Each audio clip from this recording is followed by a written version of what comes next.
So Origin Effects came out recently with a really, really cool looking overdrive that I'm sure is great. This is not that though. This is their previous release. I'm always one step behind, aren't I? But I still think this could be one of, if not the best pedal purchase that you could make this year. Let me show you why.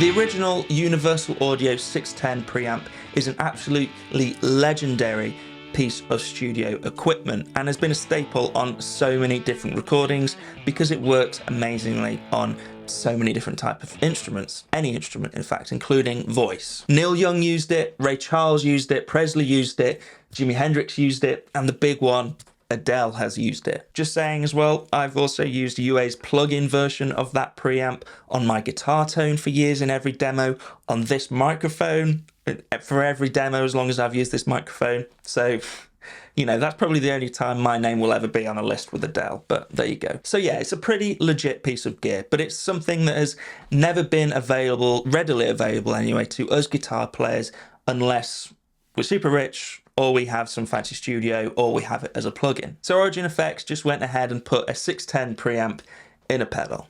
And I have to say it's pretty magical what they've done here.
DCX boost is a boost obviously, a preamp, an overdrive, and it can get a bit fuzzy as well, all while retaining an undeniable retro character. Along with Origin Effects adaptive circuitry stuff inside of here, it's kind of the best tonal enhancer out there. It's always adding something to your guitar tone, presence without being brittle, harmonics and overtones that just make your guitar sing. Overall, I'd actually say it has a relatively dark sound to it, especially when you start to use the adaptive circuitry inside here. I'll get onto that in a bit, but it still never managed to sound muted or muffled. It just has that overall swampy vibe to it. It's got a couple of different modes with these switches in the middle and 4 very simple controls, but we'll get onto that in a second when you've heard it a bit more.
So the 4 knobs are kind of similar to the original 610 preamp, you'll definitely be familiar with them if you know that piece of gear. Level and drive are going to work very similarly to that original piece of gear, and they work together really well to give you a wide range of clean boost tones, all the way to sort of fuzzy. I don't know, fuzzy is not quite the right word, it's more like a cramped kind of console studio desk piece of gear. It kind of has that grittier sound to it, more direct sound to it than a fuzz pedal, for example.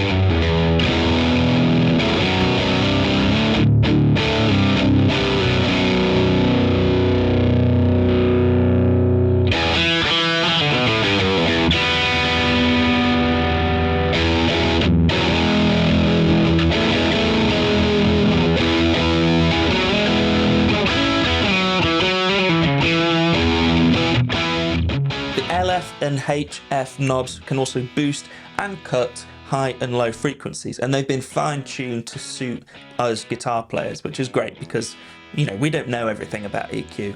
There's also a bass version of this pedal where those frequencies have been tuned to bass players. With this voice switch, the bottom switch here, we have access to 3 different levels of top-end roll-off, and this is where the character, for me anyway, is really introduced with this pedal. And then the top switch, we have the mode switch. In EQ mode, the adaptive circuitry is kind of controlling how that voice switch is rolling off that top end. Essentially, the harder you play, the darker your sound will get. And then when you start to play lighter, the presence and the top end is brought back. So for example, when you flick the voice switch over to dark and really hammer the guitar, you start to get this really swampy, closed off sound. And it sounds so good. I didn't think I'd like it as much as I do, but I'm addicted to it now. It feels like your high end is getting completely squashed out of the tone, and you can sort of hear it ducking out. But then when you play a lighter, it all brings back and your tone really opens up again. This is actually my favorite use of the adaptive circuitry out of all of Origin Effects pedals so far.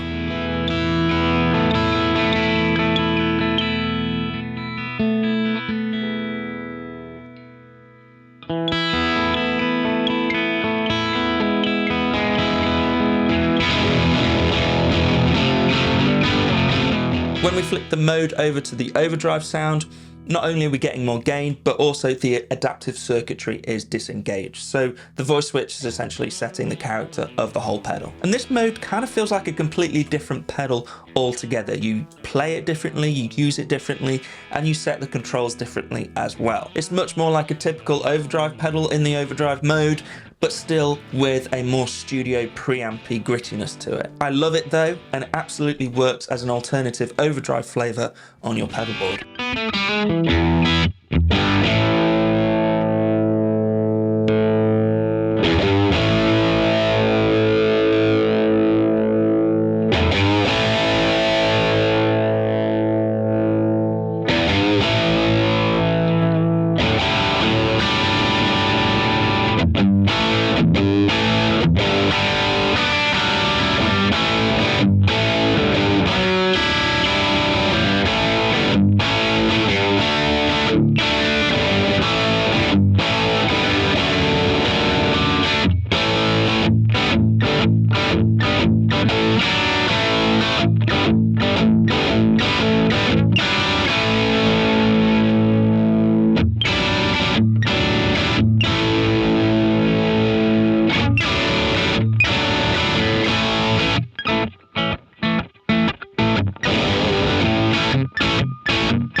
So I kind of think if you're only going to buy one pedal this year, I think my recommendation would be the DCX Boost. Not because it's the most exciting or groundbreaking or feature-rich pedal out there on the market, but just because I cannot think of a scenario, a guitar player, type of music or genre where this would not be absolutely essential. At the end of the day, we're all trying to sound like our favorite records and how the guitar tones sound in a great studio. So why wouldn't you put a studio piece of gear on your pedal board?